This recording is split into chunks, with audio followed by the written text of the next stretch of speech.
नमस्कार दोस्तों, दोबारा से आप लोगों का स्वागत है हमारे ऑनलाइन प्लेटफॉर्म पर। दोस्तों, आज हम लोग बात करेंगे भारत के नामकरण के बारे में। और ये टॉपिक बहुत ज़्यादा स्टैटिक क्वेश्चन में पूछा जाता है कि भारत के कौन कौन से नाम हैं, ठीक है। और उन नाम का अपन कारण भी देखेंगे कि ये नाम क्यों पड़ा है, ठीक है। तो सबसे पहले हम लोग बात करते हैं कि भारत के कौन कौन से नाम हैं, ठीक। चलो, यहाँ हम लोग बात करेंगे, ये आपका अपना देश भारत है ना।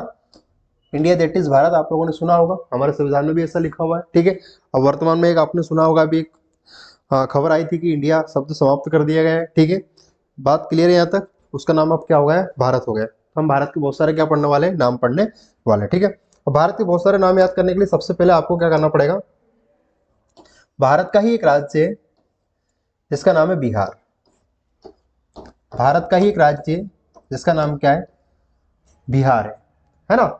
अब इस बिहार राज्य से अपन भारत के बहुत सारे क्या याद करने वाले, नाम याद करने वाले, ठीक है।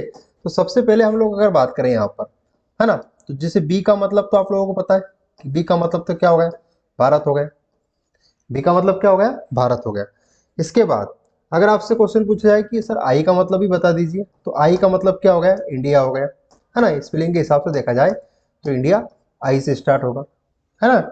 इसके बाद अगर आपसे पूछा जाए कि एच का मतलब और बता दो कि एच का मतलब क्या होता है, तो इस एच का मतलब भी आप लोग जानते हैं, हिंदुस्तान की कसम।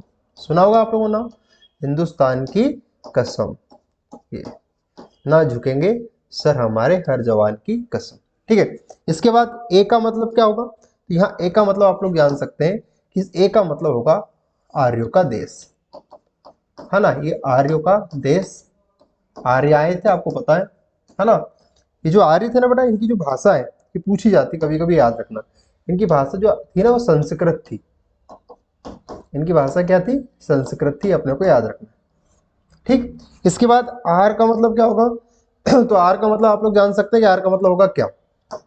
तो ये आर जो है ना, इसके दो तीन में आप लोगों का अर्थ बता रहा हूँ। एक तो जो संविधान में लिखा है, अनुच्छेद नंबर 1, अनुसूची नंबर 1 भाग 1 में जो लिखा हुआ है वो लिखा है राज्यों का संघ, India union of the states, राज्यों का संघ।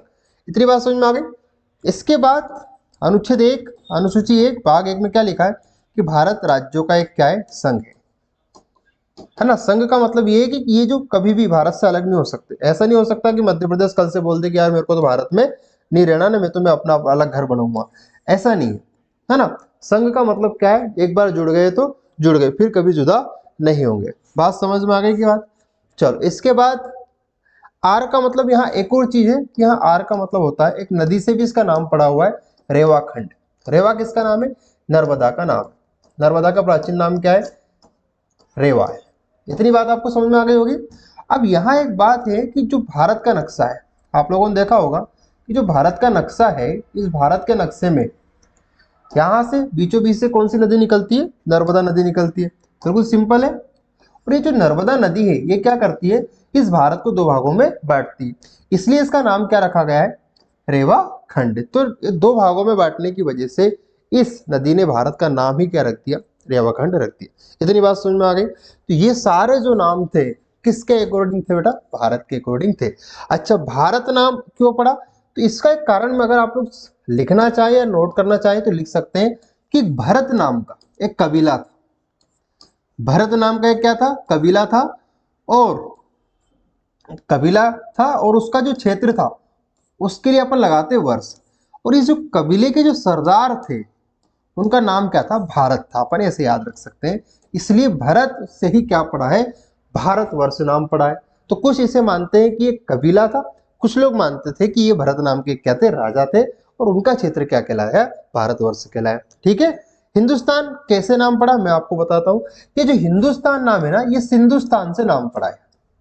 हिंदुस्तान नाम किससे पड़ा है बेटा, सिंधुस्तान से नाम पड़ा है ना। अब जो विदेशी लोग आए थे वो लोग क्या करते थे, सा को हा कहते थे, या हा को क्या कहते थे, सा कहते थे। तो पहले सिंधु नदी के किनारे का ये स्थान था और ये सिंधु नदी के किनारा है, तो इन्हें सिंधु नदी के किनारे के स्थान को सा को क्या बोल दिया, हा बोल दिया। तो सा से क्या बन गया, ये तो सिंधुस्तान था, लेकिन जब इसे अपन हा लगा देंगे तो ये क्या हो गया, हिंदुस्तान हो गया। इतनी बात आपको समझ में आ गई है ना। इसके बाद ए मतलब राज्यों का संघ, बिल्कुल आपको पता है, बहुत सारी पहले रियासत वगैरह हुआ करती थी, और उन रियासतों को जोड़कर हमने, आपको पता है, अपना देश बनाया है। और वो सारी रियासतें बाद में किस में कन्वर्ट हो गई, राज्यों में कन्वर्ट हो गई, और सारे राज्यों का अपन ने क्या बना दिया, संघ बना दिया। बिल्कुल सिंपल था, ठीक है। इसके बाद ए मतलब आर्यों का देश, आर्य आए है ना, और आर्य कहाँ से आए थे, तो आर्य आए थे मध्य एशिया से, है ना। ये तुर्की, बलूचिस्तान, किर्गिस्तान, है ना, ईरान, इराक, ये सब किस में आते हैं बेटा, मध्य एशिया में आते हैं। तो ये मध्य एशिया से कौन आए थे, आर्य आए थे। ये डायरेक्ट क्वेश्चन पूछा जाता है, कभी कभी ध्यान रखना कि आर्य कहाँ से आए थे, तो मध्य एशिया से आए थे। और ये बात किसने बताई थी, तो मैक्स मूलर ने बताई थी। मैक्स मूलर ने इनका मूल स्थान बताया था, है ना। मैक्स मूलर कहाँ का था सर, ये जर्मनी विद्वान था, जर्मनी का एक क्या था, विद्वान था, इतिहासकार था। उसने बताया था कि आर्य कहाँ से आए थे, तो मध्य एशिया से आए थे। इतनी बात समझ में आ गई आपको, ठीक है। किसने बताया, मैक्स मूलर। और मैक्स मूलर ने क्या बताया, इनका मूल स्थान बताया। इनका मूल स्थान क्या है, मध्य एशिया। माँ से मध्य एशिया, माँ से मूलर। बात समझ में आ गई। तो ये कुछ जो नाम थे किसके थे, अपने भारत के नाम थे। अब जो नाम बिहार में आ गए वो तो तुम जान गए, वो तो तुम क्या कर गए, जान गए। लेकिन जो नाम नहीं आए इसमें, उनका अपने को क्या करना है, तो उनका अपने को ऑपरेशन करना। अब आपने जामुना का नाम सुना होगा, जामुना कहाँ पे लगते हैं, जामुन पे लगते हैं, है ना। तो बहुत सारे ऐसा कहते हैं कि भारत में बहुत सारे पहले क्या थे, जामुन के पेड़ थे, इसलिए इसका नाम है जम्बूद्वीप, है ना। ये रामायण महाभारत में भी आप लोगों ने एक नाम सुना होगा जम्बूद्वीप के नाम से। तो जम्बूद्वीप भी किसका नाम है, भारत का नाम है। तो देखो भैया, एक पूरी धरती पर और पूरे विश्व में, पूरे ब्रह्मांड में हमारा एक देश ऐसा है जिसके बहुत सारे नाम है, और इन सब लोगों की वजह से हमारा भारत इतना प्यारा है। तो आप बताइए, कोई किसी को कोई दिक्कत हो यहाँ पर, है ना, तो आप कमेंट बॉक्स में पूछ सकते हैं सर मुझे इसका मतलब समझ में नहीं आया। बात क्लियर है कि नहीं, ये बताइए। तो ये था भारत, और इसके अंदर एक राज्य बिहार, और इसी बिहार से हम निकाल रहे हैं पूरे भारत का नामकरण। बात क्लियर है, बोलो हाँ। इसके बाद की मैं कहानी बता देता हूं। अगर आपने बिहार पढ़ रखा है तो क्यों नाम बिहार का ऑपरेशन तो हम कर चुके कि नहीं कर चुके, अभी तो करा अपन ऑपरेशन। अगर बिहार का ऑपरेशन कर दिया तो बिहार की राजनीति का तो ऑपरेशन हो ही रहा है, भारत की राजधानी का भी अपन क्या कर देते हैं, ऑपरेशन कर देते हैं। लो साहब, पटना का भी अपन क्या करने जा रहे हैं, ऑपरेशन करने जा रहे हैं। अब इसका ऑपरेशन नंबर 1 अपन करते हैं। क्या है इसका मतलब, पी मतलब है पृथ्वी, पी मतलब क्या है, पृथ्वी है। ए मतलब क्या है, अग्नि है। अब तो आपको धीरे धीरे समझ में आ गया होगा कि मिसाइल के नाम लिखने जा रहा हूं। टी मतलब क्या है, त्रिशूल है। टी मतलब क्या है, त्रिशूल है। और एन मतलब क्या है, नाग है। क्या है, नाकनी, जो सर्दी में आती है वो वाली नाकनी है, ठीक है, ध्यान रख, नाग, है ना। और अग्नि हो गई, तो फिर ऊपर की ओर अब क्या है, आकाश है।